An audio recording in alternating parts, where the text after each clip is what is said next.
So welcome back, everyone. We're delighted to have Katalin Farkas from Central European University in Vienna here with us today to talk to us about illusion and hallucination in virtual reality. Katalin. Thank you. Thanks so much for the opportunity. Let me start okay, with this incredibly cool setup. I don't know now how to go ahead with my, okay. So I call a hallucination a sensory experience that presents things that are not there, but the experience is accompanied with a power sense of reality. This is a customary definition of hallucinations from psychological literature, but it's also applicable to the philosophical discussion of hallucinations. As an illusion is a sensory experience that presents a scene as different from the way it really is. So I think it's clear that both illusions and hallucinations involve some form of deception, that the way things are presented is different from the way they really are. Either that there is no object at all, or there is an object, but it is different from the way it is presented. So there is some sort of mismatch, some sort of misrepresentation, some sort of deception. But I think it's important to distinguish between two different kinds of deceptions that can be part of illusions or hallucinations. So the first kind of case I have in mind is imagine that you see a mirage for the first time and you think that there is water on the road. And then you learn about the nature of a mirage and you no longer believe that there is water on the road because you realize that it's only the atmospheric circumstances that are responsible for this experience. But there is some sense in which the phenomenological deception remains. It's still, even though you know very well that there is no water there, it's very strongly, the experience still very, very strongly suggests to you that the water is there. It still seems real that water is there. So there is no cognitive deception because you don't form a mistaken belief. You're absolutely clear about the nature of the phenomenon. But there is still phenomenological deception. A very similar phenomenon would be most cases of familiar visual illusions. So when the first occasion when you see the Müller-Lyer illusion, you may form the belief that those lines have a different length. You're told about it or you measure it yourself. And you no longer believe that there's no cognitive deception. You don't have a mistaken belief, but there is a strong sense in which the appearance is still very deceptive. Those lines still look to have very different length. I think there is a somewhat different type of case when you have a visual illusion. You start off with or a perceptual illusion more generally, but I'm going to focus mostly on the visual case. You start with a visual illusion, and then something shifts, and the illusion or the hallucination is unmasked, and that shift results in a phenomenological shift that ends all deception. So the image doesn't look illusory or hallucinatory anymore. It becomes a correct depiction of reality. So I think for hallucinations, things could be example like floaters. So first you think that there is something flying there, and then you realize this is just a floater in the eye, and you're no longer deceived. You don't think that there is something, but I think also the experience itself changes. It now feels to be part of your experience and not a little black speck, which is actually in outer space. I think certain kinds of ringing in the ear are the same. You first might think that there is an auditory experience of an outside that comes from an outside source, and then you realize it's just a real ringing. And then the whole experience changes. It doesn't feel like anymore as if you were listening to church bells, but it just feels as some kind of modification of your consciousness. I think possibly some realizations about hallucinations produced in the Charbonnet syndrome are similar. These are quite vivid visual hallucinations that people can have when they have, especially in older age, when they have a reduced vision or degeneration of certain parts of the visual processing in the brain or the reticular nerve, and that produces visions of very characteristic little figures in the air or brick walls and things like that. So as far as I can gather, at least in some of the cases, when people first encounter these things, they think, especially if they portray some things that could be real, like a brick wall, these things are genuinely believed to be there and they feel real. But once they learn about it, they learn about its hallucinatory nature, because, for example, they can walk through it, or if the experience disappears after a while, the actual phenomenology of the thing changes and they no longer look real. I'm not sure that this is the case for all these experiences, but I think for some of them, at least, on the basis of the way they described, this is a plausible. So I'm not saying that that these experiences disappear, right? So the floater is still there, the ringing in the ear might still be there, the people with Charles-Bonnet syndrome, the hallucination is still there, but these are no longer hallucinations or illusions, because they are no different from being suddenly dazzled by the strong light when you enter from a dark room to the window, or a very vivid after image. I think a very vivid after image or being dazzled by strong light don't deceive you in any way. They don't include any kind of deception. They are just feel like certain kind of modifications of your consciousness. They don't feel as a kind of some misrepresentation of the surrounding scene in any sense. I think this kind of phenomenon is also very common with illusions, certain kind of visual illusions, and there are many, many examples, but here is one. You walk into this apartment and you see this wonderful bookshelf with a lot of old books, and then you walk up closer and it's a wallpaper. So I think initially you have a visual illusion, a mistaken belief based on your sensory experience, and the whole scene looks to you and it is believed by you as as having as presenting a real bookshelf, and then you walk closer and suddenly something shifts and you realize it's a wallpaper. I don't think this is a case of hallucination, because you actually do see something there, which is the wall, but whereas you previously mistakenly believed that it was an actual bookshelf with real books, now you really correctly see it as a wallpaper. And in that point, I think, since there is no more deception, no illusion is involved. So I think this is different from the Müller-Lyer case or from the mirage case, because once the illusory nature, previous illusory nature is discarded, the illusion stops being there, and there is no more deception. Here is another one that I really like.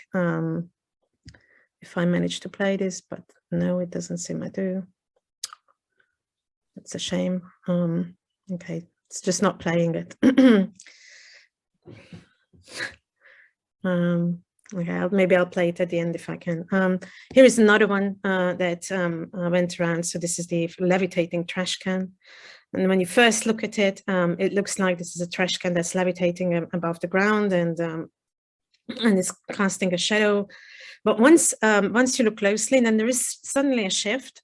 And when that shift occurs, then you just realize it's a puddle in front of the trash can, and the trash can doesn't look to be levitating anymore, right? So there is, after the phenomenal shift, the whole thing is just now becoming an accurate perception of the scene. So to sum up what I wanted to say, to consider a sensory experience that deceptively suggests a certain state of the world, and it leads to some mistaken belief. I think there are two possible further developments in this case. The first is that its illusory and hallucinatory nature is revealed. We correct the mistaken belief, but the phenomenal deception persists. And this was the mirage and the Müller-Lyer illusion, and the hollow face illusion, and the Ebbinghaus illusion, and the checker shadow illusion, and numerous other visual illusions.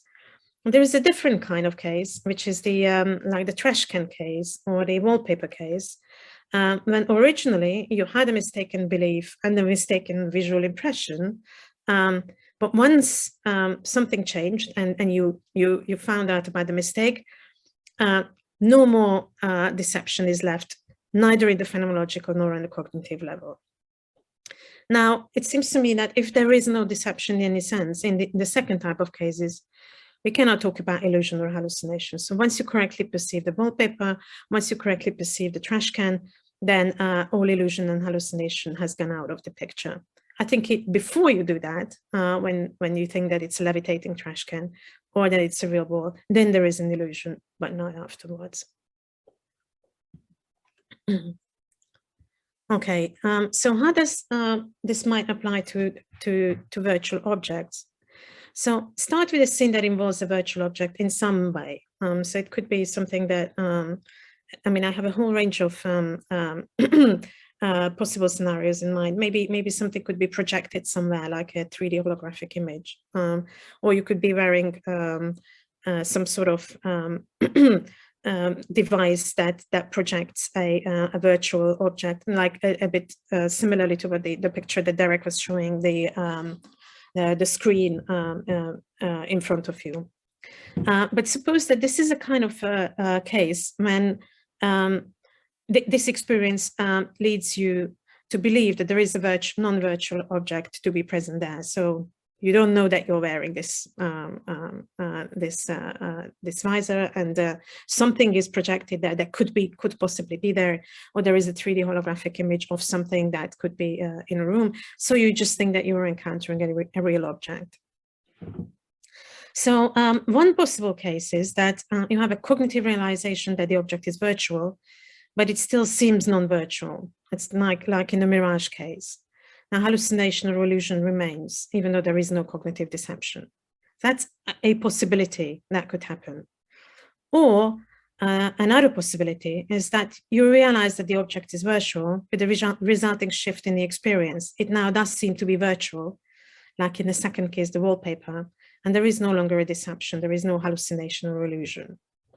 So I put forward that many of our actual encounters with virtual objects are actually of the second type, that they kind of look virtual, but there is something, there are cues that make us realize that they are virtual. We may not notice this on the first encounter.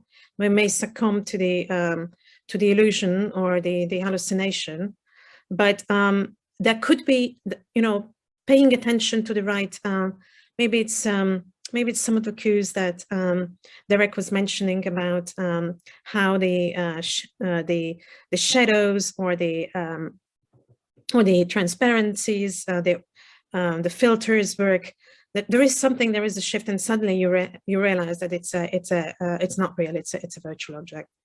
So in that case, it seems to me it is analogous to the case of the trash can or the wallpaper. There is no hallucination. There is no illusion.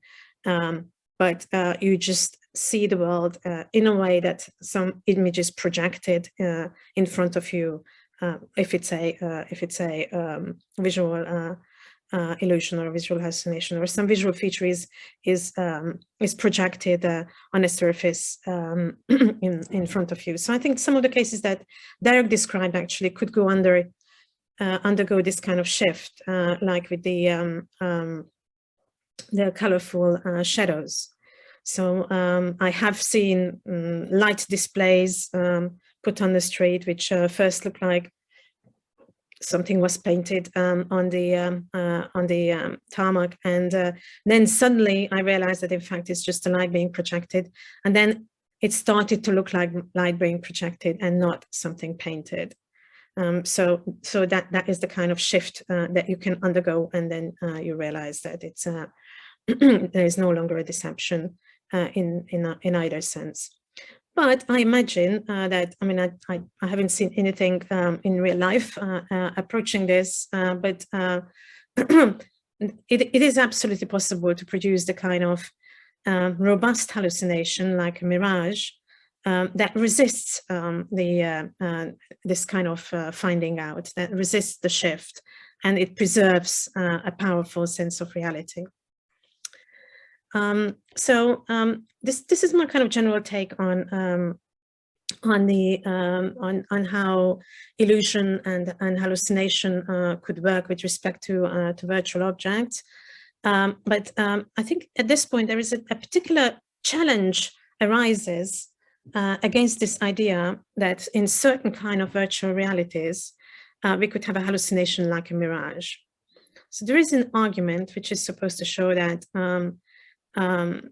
in some of the cases that we would initially describe as analogous to the mirage case that involve virtual objects, in fact, we don't have a hallucination, because what happens is that we actually perceive an object, which is, to first approximation, is something like some bit of the computer program.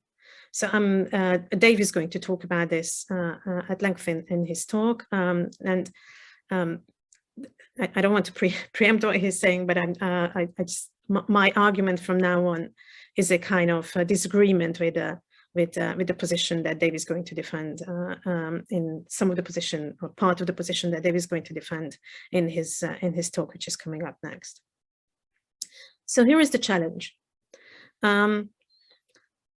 So perceptual experience, this should not be controversial, I hope. Perceptual experience is a product of a causal chain, which leads from the object of perception to the experience. So in this drawing, there is a person watching television. On television, there is someone is on television, and then there is also the person here at the end of the causal chain who is being filmed, and the person has a visual experience of the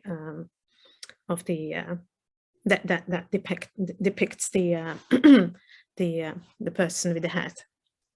So so there is a whole long complicated causal chain. So maybe the person who is being filmed is in a completely different location, and the show is broadcasted all around the world, and that leads, that causal chain leads to the television showing this image. Then from then on, things are a little bit more a little bit simpler, because there is just light hitting the television screen. It's reflected on the television screen. It's hitting the retina. It forms an image. Then this is forwarded in the appropriate channels to the brain, and then the experience is produced. So I take it that in any case of actual perception, when we see something, the object that we see has to be somewhere along that causal chain. And it's a really interesting question. Which object along the causal chain is the perceived object? So can we say something in principle and in general? Which of these, which of the things that we find along these causal chains is the things that we see, is the thing that we see? I mean, fairly clearly, even though the surface of the retina is one of the objects that's involved in, and it's an event happening in the surface of the eye that is involved in this causal chain, we don't see the eye.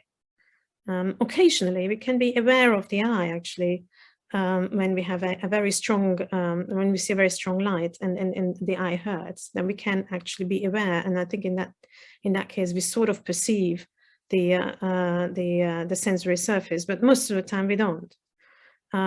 It's different with tactile experiences, because in the case of tactile experiences, we are normally aware of the surface where the impulse from the external world hits us, which is the skin.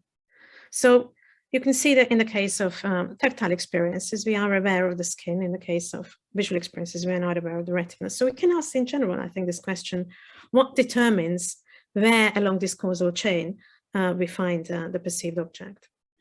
And once you start to answer this experience, then you can answer sort of, you can try to answer general questions about like direct and indirect perception. Is like, is there any sense in which we indirectly perceive the person who is being filmed? If your answer about the which of the objects along the causal chain can be said to be perceived allows the original person to be an object, maybe under different kind of qualifications, maybe there are different conditions for an indirect object, and then you can see that I actually see someone in the television, or I see someone in the mirror, etc. Now, hallucination is a specific case. Obviously, hallucinations are also caused, right? So a hallucinatory experience also has a causal prehistory. But I take it that what is special about a hallucination is that nothing along that causal chain, nothing, no matter how far you go back, is a plausible candidate for being the object that you perceive. There is, I have to say that there is I think there is a recent tendency in philosophy of perception which denies that there are hallucinations in this sense, because that tries to argue that always something along the causal chain, you can always name something as the object of the perception. So true hallucination doesn't exist. As long as things are caused or experiences are caused, one of the cause could be named as the object. So I disagree with that. I think there should be quite severe restrictions and conditions on which object along the causal chain can be named as the object of the perception. But here is how this is relevant to hallucinations in virtual reality. Considering a fully immersive and phenomenally deceptive virtual reality, just to, I think this assumption can be given up, but it makes it simpler to set up the problem in this way. So I'm in this virtual world, and I'm populated with, and my virtual world is populated with objects. For example, there is a virtual television, like in the previous case, there is a television. And my virtual movement in this virtual world brings me virtually near to this VTV, the virtual television. Then the program uses appropriate formulas to feed me auditory and visual and tactile experiences that correspond to my virtual position with regard to this. So when I virtually move closer to the VTV, then the image, the space that it's taking up on my visual field is like the image that is projected is getting bigger. When I reach out to switch it on and my finger touches the TV, then there is a tactile experience that is being fed to me when it's switched on, and I have the experience of hearing something and seeing something. Then again, the appropriate experiences are being fed to me, etc. Okay, so here is the so I'm saying that this is a hallucination. It seems to me that there is a TV in front of me. There is no TV in front of me. I'm deceived by it's something like the Matrix or something like that. I'm deceived. I'm a victim of deception. It's like the mirage. There is nothing there. But the challenge to this position is this idea that there is, of course, a causal chain that leads to my experience of the VTV. And there is something along that causal chain, which is whose nature we will have to clarify in a moment. But there is something along that causal chain, which is the kind of virtual object that is an excellent candidate for being the object that I perceive. So, in normal circumstances, when I'm in a physical world and I get all these inputs from an actual TV set, then it's the TV that I'm perceiving. But in the virtual world, when all these things are fed to me by the computer, then it's a bit of the computer program that I'm perceiving, because this is the origo of the experiences that I have, which are associated with a TV. Okay, so contrary to initial impressions, I'm not hallucinating. What I'm doing is that I'm perceiving a bit of the computer program or a bit of the virtual world correctly. That's the challenge. Okay, so this is the thing that I disagree with. I think this is something like Dave's position. I'm not. He will tell us whether this is something. This is similar or exactly what he believes about this case. So this is how I would like to respond to this challenge. In general, why does sensory experience and various forms of sensory experiences that we have give rise to the idea of a perceived world. I think what is very important here is the structure of our and order of our perceptual experiences, of our sensory experiences. So our sensory experiences come in a very highly organized and predictable and law-governed structure. One obvious manifestation of this are perceptual constancies. So I have a phone, and as I turn it around, there are typical, the way the visual images that I have change in a typical way. When I go closer to it or further from it, then again, it changes in a typical way. If my phone rings and I hear the sound from that, then there is a common locus to my perception, to my visual experience and my auditory experience. All these things go together in a way that is extremely familiar to me, because this is how it has been in my many years of interaction with the perceived world, and predictable.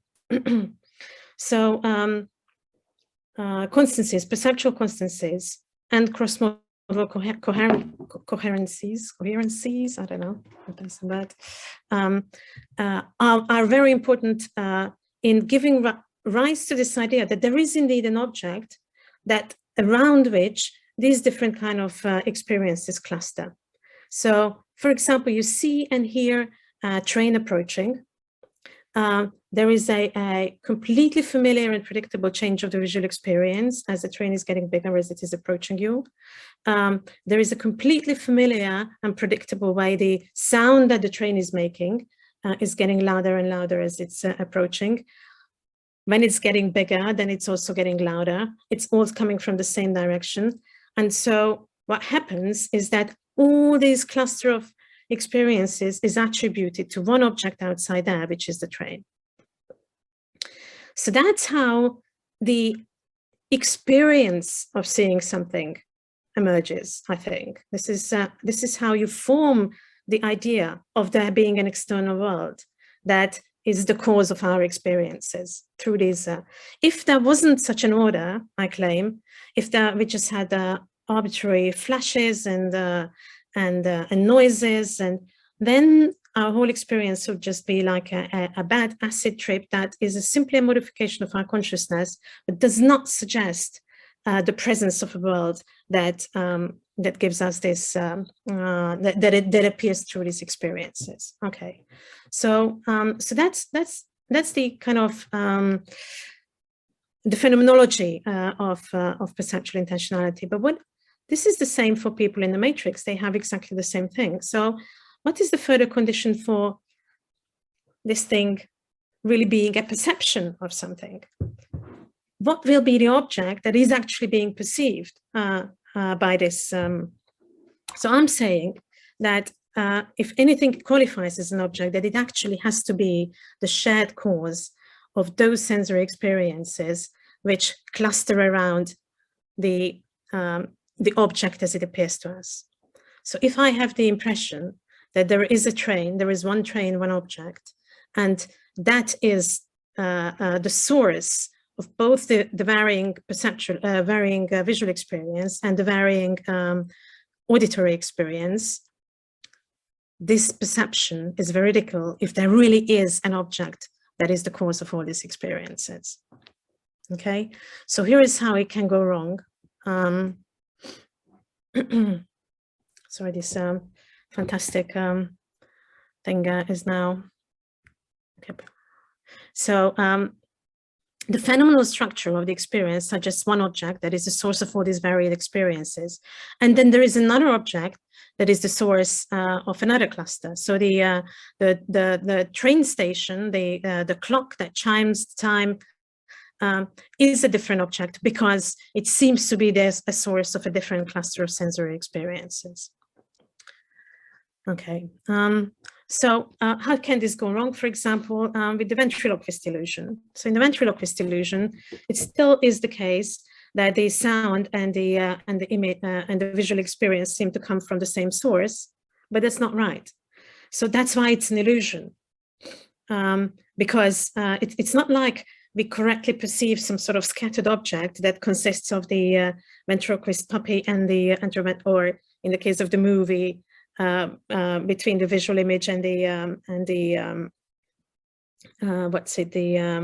the sound system on the other side. But in fact, there is an illusion. We mistakenly think that all these things come from one source, but they don't.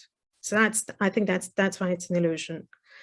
In the case of a mirage, it's a hallucination, because if you try to explore, I mean, one of the things, obvious things, how you discover it's a mirage, you try to explore it, you go closer and it disappears. If it was real water, then it would wait for you, and you could touch it, you could drink it, you could interact with it in the way that you can interact with normal water, but you can't. So that's why it's a hallucination. That's why there is no object that fulfills that role that should be fulfilled by anything that could be veridically perceived in that scene. So here is the question: if you are in a virtual reality and some sort of experience is fed to you, not in the normal route, by a physical object, light reflecting from the retina, auditory, sound traveling in the air, etc. But in fact, the causal origin of these multiple experiences, varied experiences, are things, stimulations on neurosensory surfaces, which originate in some sort of computer that runs a certain kind of program. So is there an object along the causal chain, and along this causal chain, that could be a candidate which has the required kind of unity, that is the common source of all the different kind of experiences?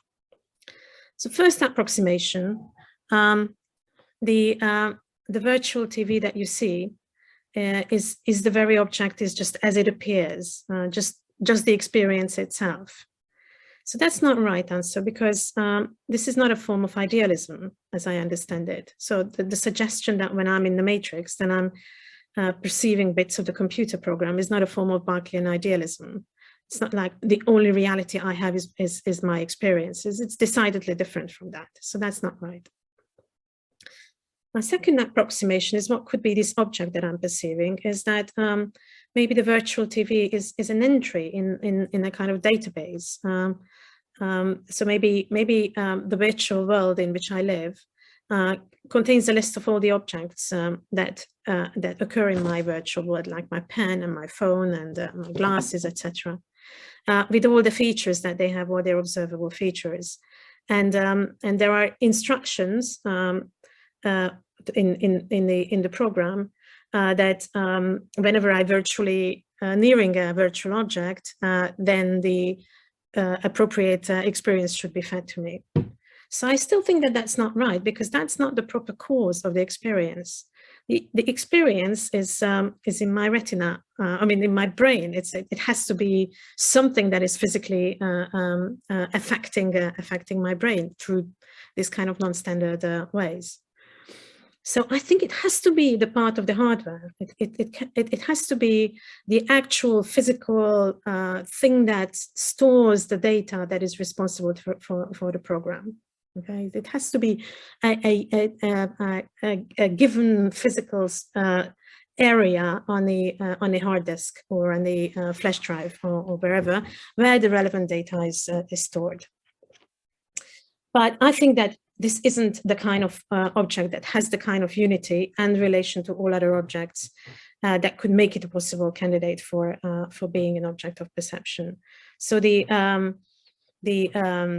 train and the station clock, they are two different objects. They are responsible for two different sets of sensory experiences that I attach to these two different locuses. Their hardware realization equivalents don't have that kind of relation. They are not distinct physical causes that unite in their physical unity the origin of all the experiences that I get from these two different objects in my experience. So, I mean, I'm not entirely sure that, the physical realization of these things, but it seems to me it seems to me impossible that the structure of the physical realization of the appropriate part of the program would mirror the kind of structure that it exhibits in my experience. And this is what would be required for these things to be candidates for the object of my perception. So I wanted to say that sensory experiences can deceive. And sometimes dispelling a cognitive deception still leaves a phenomenal deception. When we realize that a sensory experience involves a virtual object, the deception may disappear entirely. In that case, there is no illusion or hallucination anymore. When phenomenal deception persists, we have illusion or hallucination. I think that many cases, and all the actual cases I encountered with illusions created by virtual objects, fell in the second type, when you dispel the illusion, even that all deception disappears. Things just look virtual, so there is no mistake anymore.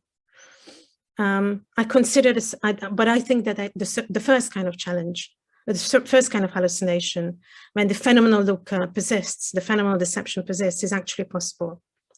And I consider it a possible argument against this position, that there are no genuine hallucinations involving virtual objects, because in those cases, we are in fact causally connected to something in the world, and that could serve as the object of perception.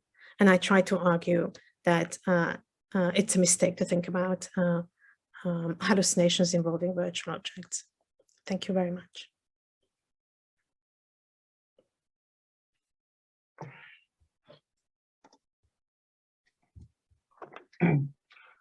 Thank you so much, Kari.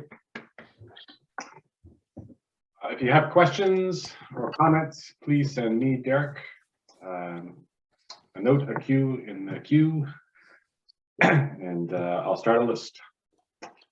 Neil. Yeah, thanks for that, Cody. I was wanting to ask a question about, and I have similar concerns when Dave's talking about the role of causation and what he's doing. I wonder if you've got a sort of theory of causation, a sort of approach to causation that you've got in mind here, if there's something principled in there, and to what extent it would be a threat to your view if it turned out that causation was something, let's say, mind-dependent, subjective, non-natural, something in that sphere, right? To what extent would the pressure your view puts on something being the cause, or on a particular causal chain being the object of perception, how much would that survive if causation wasn't a natural relation in the world? Oh, that's really interesting. Well, can you tell just a bit more about this, that causation is not, how is it mind-dependent? Yeah, so there is a when it hits me, when something hits me on my head, how is that mind-dependent? That's not mind-dependent. So of course, the battle will come in what deserves to be called a cause. But in the causal literature, there's a kind of growing consensus that there might be some relativization required in order to capture causal intuitions correctly on the whole, and indeed that normativity might be riddled all the way through. So there might be default and deviant distinctions that are quite anthropocentric in how we have to characterize causation. I am fundamentally opposed to all of the above, just to say, but it is nevertheless a notable trend. And I think it threatens a lot of the work other people like to put causation to in their theories, which is why I'm asking the question. Yeah, I think it would wreak havoc with the idea. Yeah. Okay, that's actually plenty good. Yeah. That's grist to my mill. But yeah, I think it would too. But it is, as I say, it's the growing norm. Okay, that's good. Thank you. Thanks, Neil. Dave. Yeah, thanks for the super interesting talk. Just on the dilemma you presented near the end, options 1, 2, 3. I guess I like something closest to the second object, that it's a data structure. That's actually playing the relevant causal role. And I mean, to this you say, oh come on, that's just software.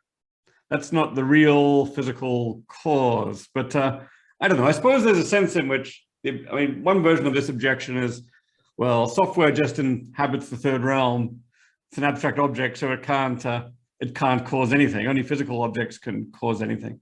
I guess I'm very strongly inclined to think that software data structures are constantly playing a massive causal role in our life. The data structures involved in, say, the Facebook algorithm, or in Bitcoin, or even in Zoom, are constantly having effects on us. And I guess I'd want to distinguish the pure abstract objects, maybe a data structure type, which may just be an inhabitant of a third realm, from an instantiated data structure, from a data structure which is actually realized running on a computer on a given occasion. I think virtual objects typically correspond to software objects that are actually running on a server somewhere. And I think they actually play, when we see a virtual object, say involving a world that's on a server, that thing, there's actually a concrete instantiated software object which is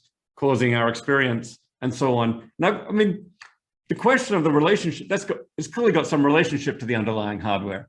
And I think, the question of the relationship of the software object to the underlying hardware is super interesting. You could take the view that the software object is identical to the hardware, to those bits of the hardware it's running on. I think there's lots of reasons not to go that way. But I'd really want to resist the idea that the only thing that could be playing a causal role here is the physical hardware. That seems as implausible to me in this case as in all the other cases where we want to say there's high level causation. You don't want to, I mean, there are all these exclusion issues. How could the high level object and the low level object both be playing a causal role? But I don't see why they're different in principle in the virtual case from the physical case. Okay, so you think that there is in this case, there is a bit of a replay of the question, like, I don't know, my desire causes me to go to the to get the beer from the fridge, and there is a brain state, but you don't want to say that it's just the brain state that causes, but it's my belief, and maybe my belief is not even identical to brain state, even though brain state is that sort of something analogous, right? Yeah. Well, I mean, no. Yeah, but the mind case is tricky in all kinds of ways. Thoughts are a really difficult case. I'm thinking maybe an easier case, like, I don't know, buildings or tables or social structures. I don't know. Rather than the microphysical realization, or so you mean that there is a different level of description of the same thing, mm-hmm. which we can say that does real causal work, and it doesn't have to. We don't have to go down to the realizing underlying level. Is that the thought? Yeah, I guess I think that's a very common situation. Right. I really have to think about it. Thank you. I just really sort of try to think hard of what is actually where it goes back that I have this visual experience that I'm having now, for example. It must be something in my laptop.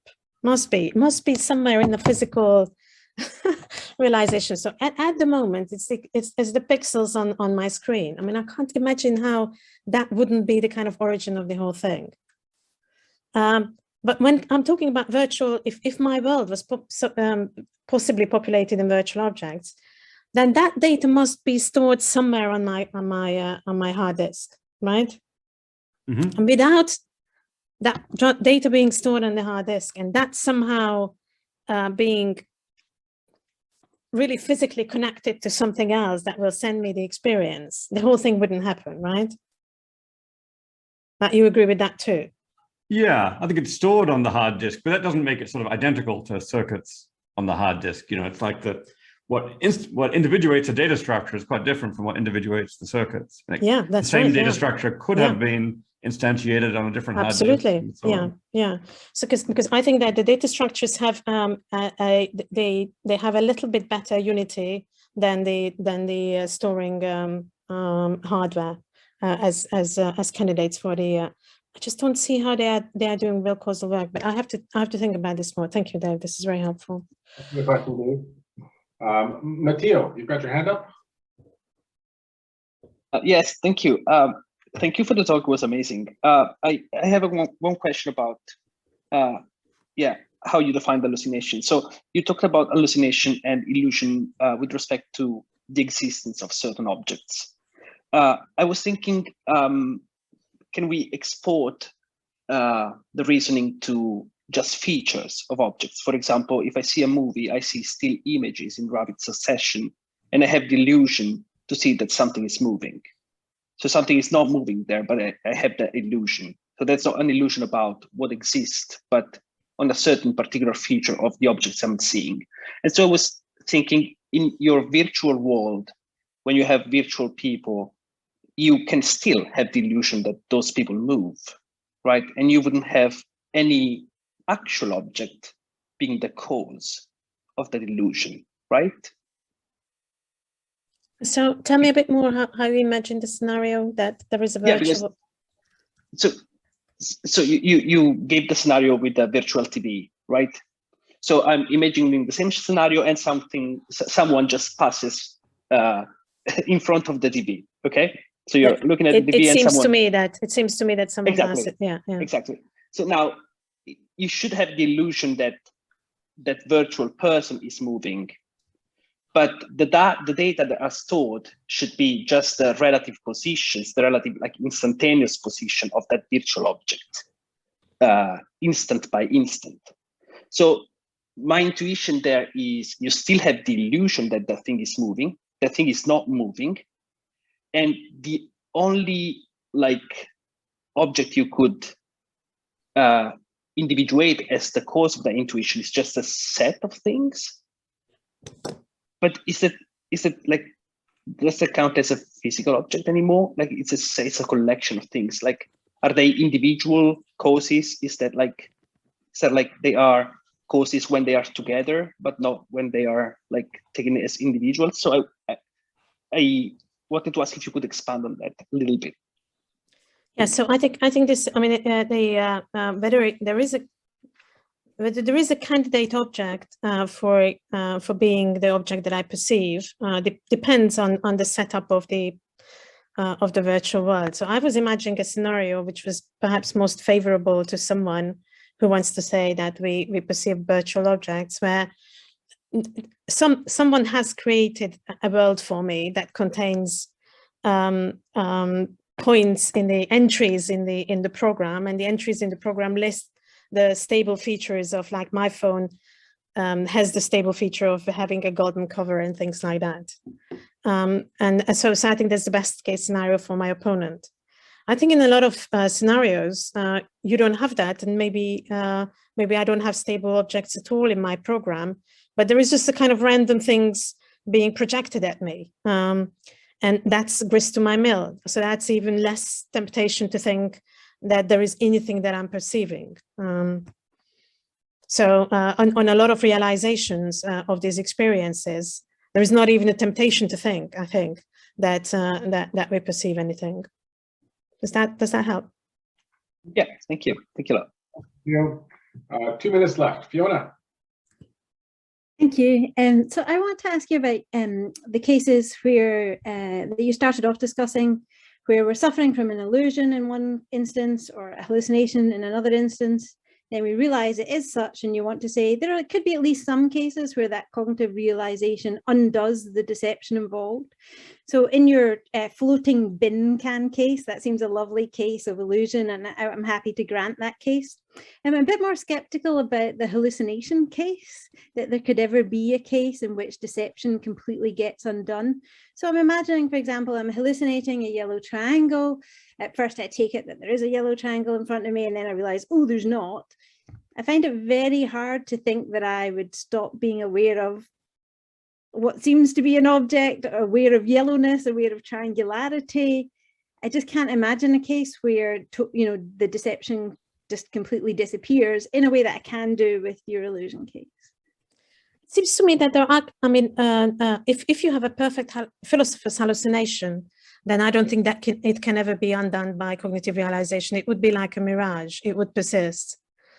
But my impression is from reading actual cases of hallucinations, like, for example, people who have a tumor and the tumor starts to press on the optic nerve, and that causes various kinds of there was a famous description by this Hungarian author in his book, which he wrote about the history of his brain tumor, that he heard trains coming. And he said, oh, I didn't know that there was a train station around here, and started to look around for it. And he said, it took 15 minutes to realize that the voices were in my head. And then he heard them every day. And they ceased to be sounding like the sound of trains. They just started to sound like you know, ringing in your ear, or things that you're hallucinating. You're still experiencing something, even if it no longer sounds like trains. You're still experiencing something. Well, you're experiencing something, but it doesn't have a sense of reality.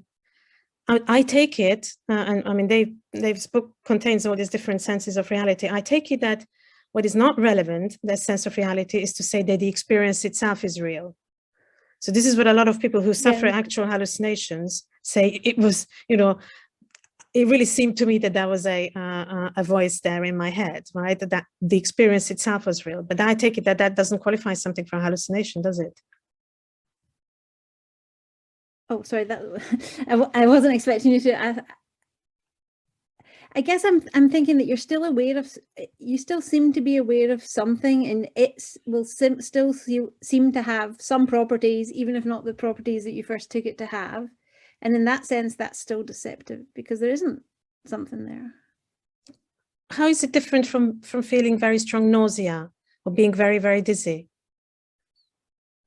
But I think those are things you're aware of. Like in the case of nausea, like there's different explanations people would give of what it is you're aware of. Like you're aware of your body getting ready to throw up, or you're aware of some spinning, or you know, fake motion, or so I guess you want to say it's just sensation, and it kind of loses all representational properties. That's what I mean. Yeah, that's how it seems to me. That it's like being very dazzled by a strong light when you suddenly enter from dark room. It doesn't look like it's the way that it feels to me. It seems to me just a modification of my consciousness. It doesn't carry a sense of reality as something that is independent of me. I take it that that's a relevant sense of reality, is that it could exist even if I didn't experience it. I mean, what else is the sense of reality? So I'm happy to say that it might not seem new to you. No, we're a couple minutes over time, so why don't we leave it there? Because no doubt you two could continue.